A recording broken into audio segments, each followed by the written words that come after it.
So today we are going to be making a holdfast. Holdfast are used in a workbench to hold your work down quickly and easily. Basically what they do is you drop them in a bench and you hit them with a hammer, and then they hold your work into the bench, and if you hit them again, you knock them out. So this is kind of a cool project because we're going to be using the forge, and after we use the forge, we're going to use a couple other tools, grinder, wire wheel, to just clean things up. And you're also going to get the chance to use the metal bender. So this is a good project. I hope you enjoy it. So I am going to cut off 20-inch sections of this rod. Now I'm going to do like 2 or 3 pieces at a time so I can make better use of the heat in the forge. No point in just heating one up at a time.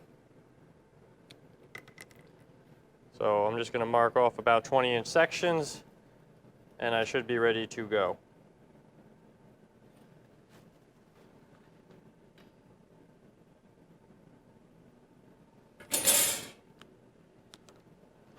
So let's go to the metal cutting bandsaw and take care of this.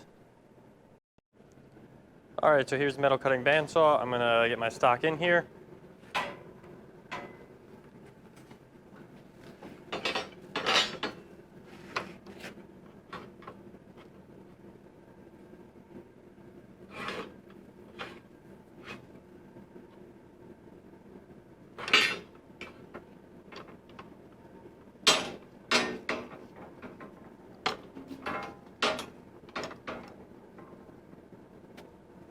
Alrighty. Now none of this is super precise, so I'm going to start off cutting the 3 pieces all at once and then moving my way back through.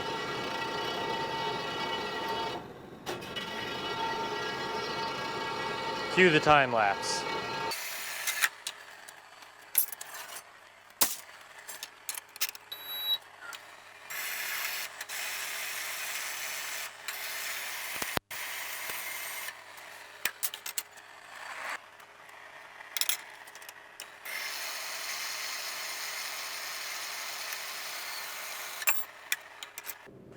All right, let's go over to the forge.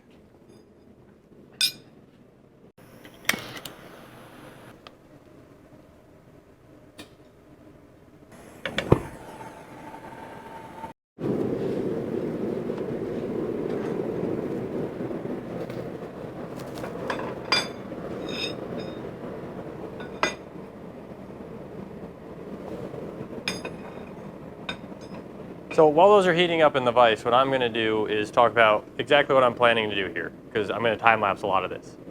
So on the holdfast, we've got this profile we got to bend. That's the last thing we're going to do, hopefully. We've got this profile we got to bend.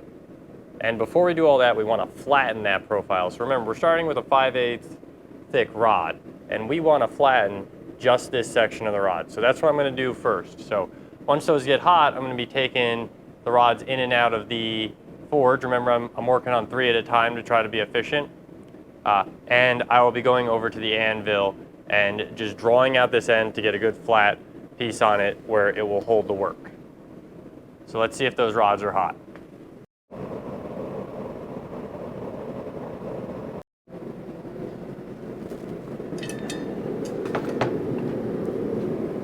So it looks like the rods are warm. At least warm enough to get started, so I'm going to grab one. Looks particularly red. I'm going to come over here to the anvil, I'm going to start flattening.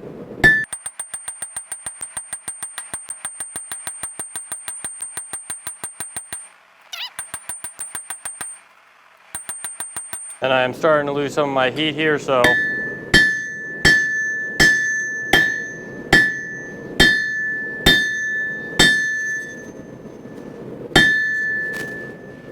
but that should probably be good for the flattening for this. So I'll put this one back in, move on to the other 2.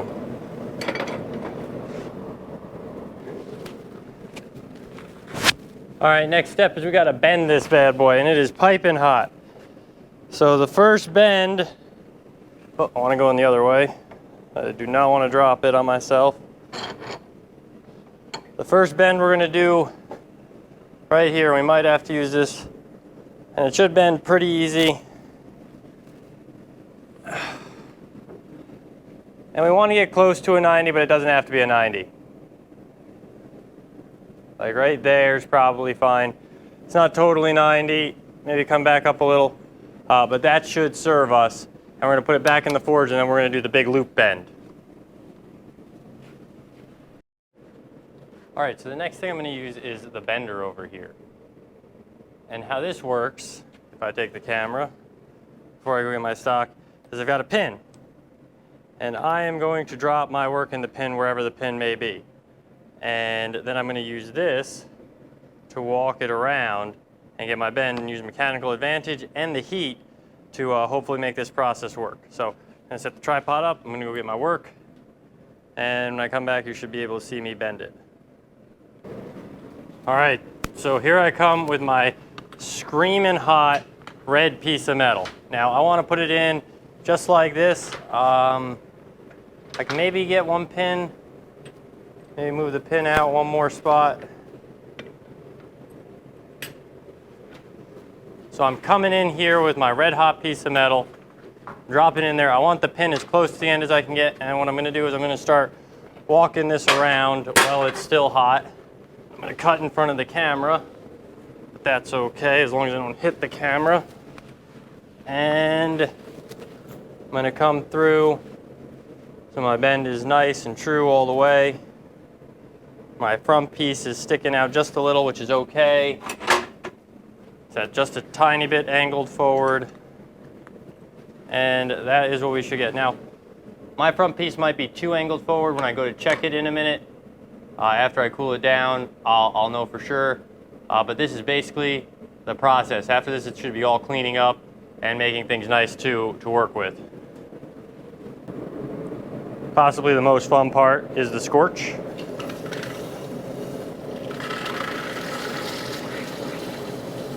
I got to be careful, I don't have sand or anything in the bucket, so if I just drop it in there right away and let it hit the bottom, there's a very good chance it would melt through.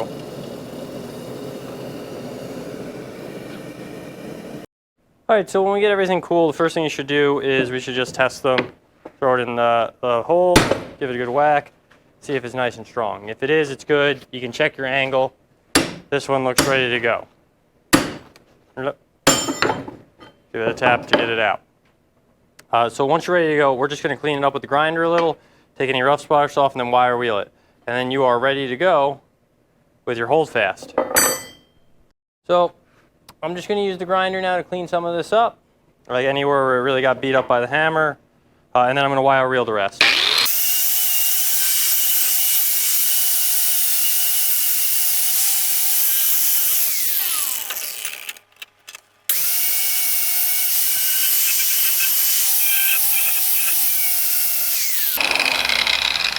All right, so that's about all I'm going to do with the grinder. I'm going to go over the wire wheel and just clean up the rest.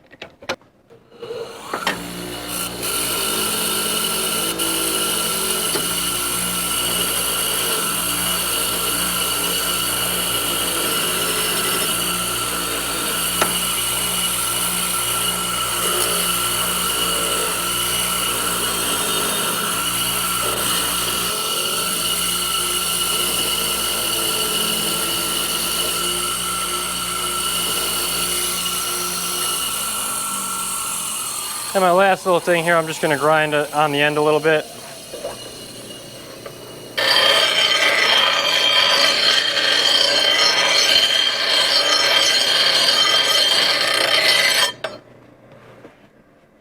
And wire wheel it.